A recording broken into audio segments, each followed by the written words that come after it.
Hi everyone, Golden Era Bookworm here, and I'm continuing on the Eugene Sandow story. As I mentioned, at 22 years of age, he challenged the infamous grappler named Muller.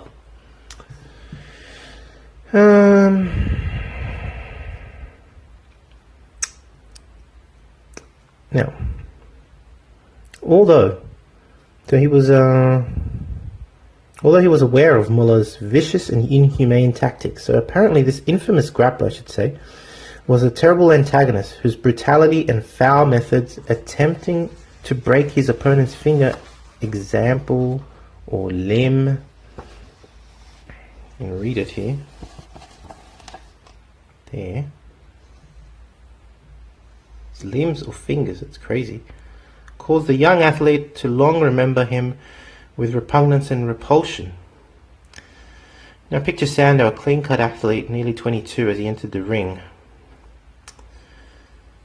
After some minutes of feinting, grappling, Muller realized that he was not likely to throw his adversary, so he then resorted to his old tricks. Sandow was able to thwart. However, Muller kept doggedly after his quarry, seizing holding of a wrist, arm or limb, never ceasing his efforts to seriously cripple his intended victim. But Sandow cleverly avoided such maneuvering for dangerous holds. Finally, with a supreme effort, using both hands, Muller seized Sandow's right forearm and tried desperately to snap it at the wrist. At the same time, with all his might, he forced two fingers of his right hand an inch deep into Sandow's flesh, crushing the veins until they burst. This cowardly foul, so cruelly committed, caused Sandow, for the first time and only time in his life, to lose his temper, though not his presence of mind. One well may imagine the powerful athlete with the unleashed fury of a wounded young lion. In his movements of retaliation, exerting all strength and with lightning-like speed, Sandow jerked back his left arm, then threw both his arms around Muller's body, lower chest, and applied a terrific bear hug until his opponent's face blackened, and with blood gushing from his mouth, he collapsed to the floor as if he were dead. Although this retaliatory grip took but a minute, it left Muller with 4 broken ribs and made him a convalescent for a long time. That means basically a wheelchair-bound athlete. Unbelievable. Unbelievable. What a story of, it's out of focus, of Eugene Sandow. No wonder his legend still lives. How to demonstrate your strength correctly. Here one learns, by the author, how to grab a weight. It's like a one-arm dip on the floor, weighted. That's crazy. Basically a one-arm push-up. Right?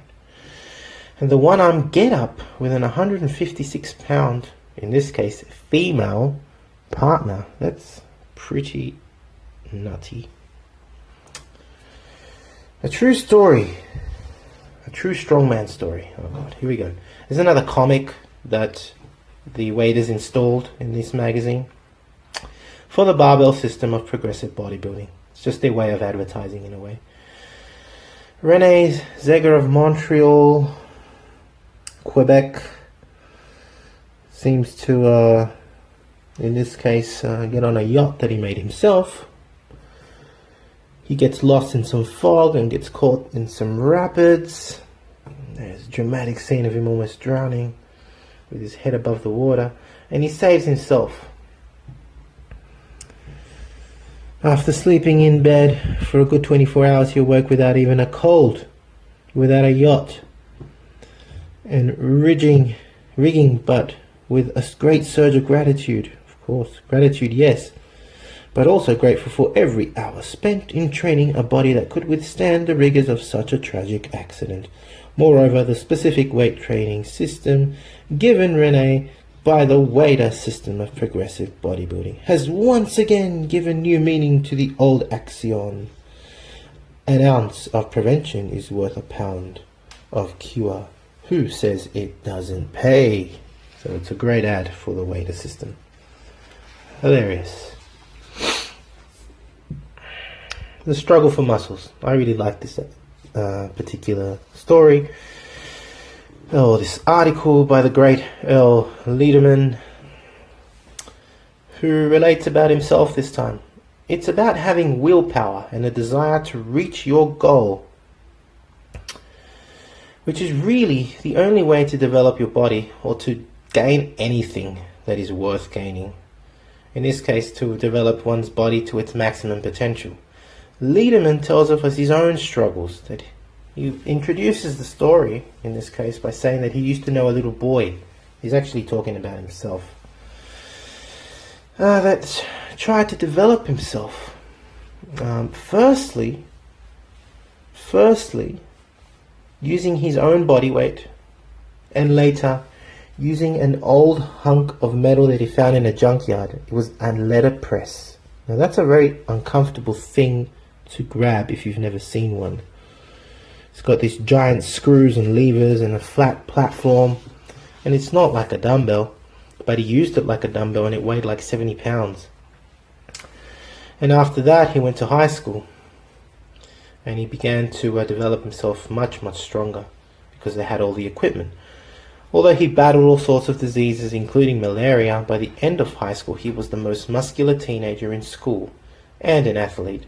He also suggests to use your to choose your ideal physique based on your disposition. Basically, if you're skinny or thick as nature has intended for you. And what he's trying to say here is something I can understand a lot. There's so many magazines and photos and Instagram and whatever nowadays that show you photos of all these wonderful looking athletes.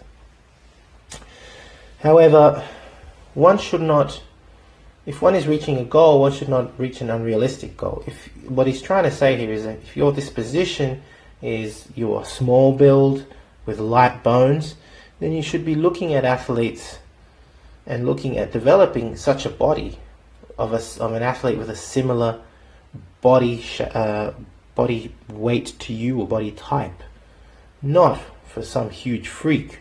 However, if you are already a 200 to 250 pound person naturally with thick bones and is 6 foot tall, maybe you could develop yourself as a freak. So that's what he's trying to get at.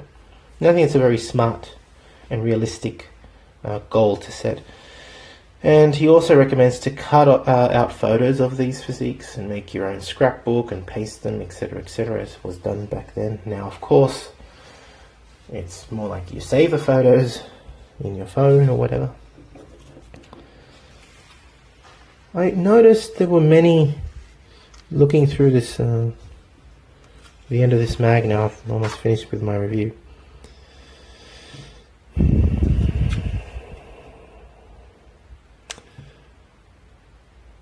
There was many ads. Here's one from Dr. Tilney. Weight gaining concentrate. Thrill the one you love by bubbling over with renewed energy.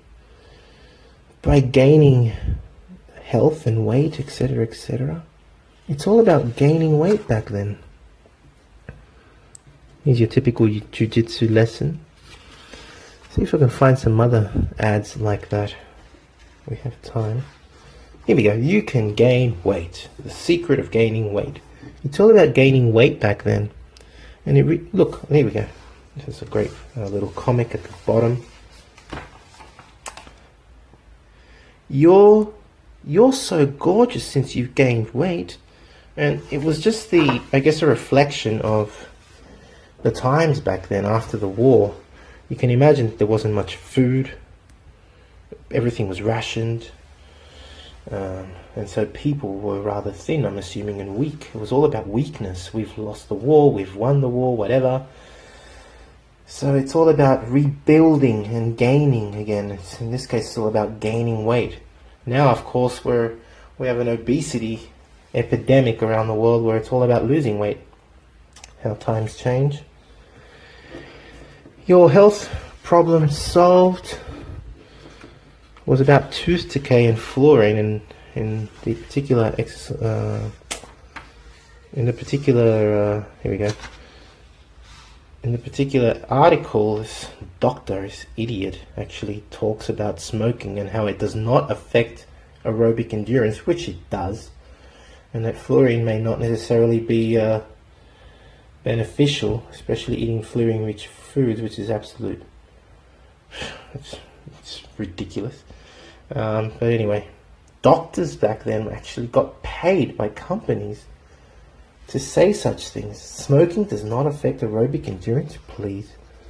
Finally, the last article here is the exercise of the month, which is the step up.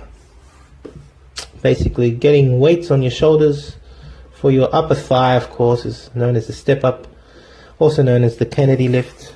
And really, that's the end of this review. A step up for the thighs, of course, is for the upper thighs. But anyway, that's the article there. Works the upper thighs and the hip flexors, and also known as the Kennedy lift. Hope you've enjoyed this review of August-September 1945, Your Physique. And please stay tuned for future magazine reviews. It's interesting, from here on the Your Physique covers change a bit. The next